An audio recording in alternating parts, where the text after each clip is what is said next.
And Elliott Abrams joins us now. He's the senior fellow for Middle Eastern Studies at the Council on Foreign Relations, and he's also served as a special representative for Iran and Venezuela during the first Trump administration. I got to ask you, President Trump says Venezuelan opposition leader Maria Machado doesn't have the respect to govern, and says if acting President Delcy Rodriguez, quote, doesn't do what's right, she's going to pay a very big price, probably bigger than Maduro. So who do you see the U.S. backing to lead this country? Well, right now we are backing Delcy Rodriguez, Maduro's vice president, which is simply bizarre. I mean, the president said Maduro's illegitimate. He was never elected. He shouldn't be president, right? Then how come his vice president gets to be legitimate? She is as illegitimate as Maduro. The comments about Maria Corina Machado during the president's press conference yesterday were, I thought, the low point of the press conference. They were graceless and they were wrong. She has enormous respect in Venezuela. Her ticket won 70%, a huge landslide in the presidential election that they held. I would say right now what we're doing is backing the Maduro regime without Maduro, which strikes me as sort of crazy from the point of view of U.S. interests. So why do you think that is?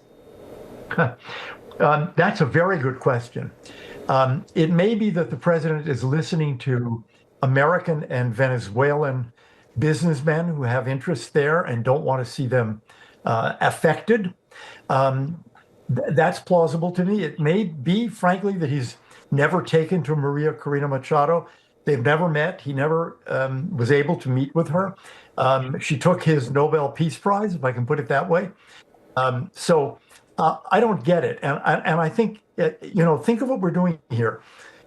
Delcy Rodriguez is not running Venezuela. She's the front man, as it were, for, as Admiral Montgomery said, for Pedrino, the defense minister, for the security minister who runs the prisons, the secret police, and that's Diosdado Cabello.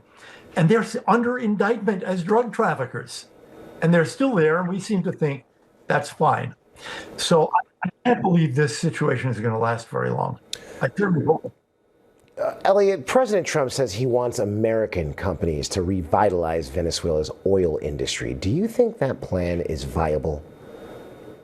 Well, I think it's a good idea to try. You do not need Maduro or his regime to do that. If it is economically viable, a democratic Venezuela would want American help as much as this regime wants it.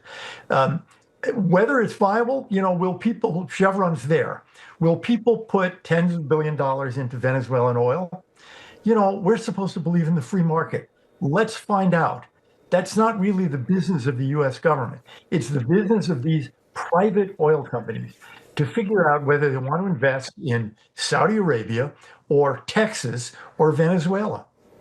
All right, Elliott Abrams, thank you for your analysis.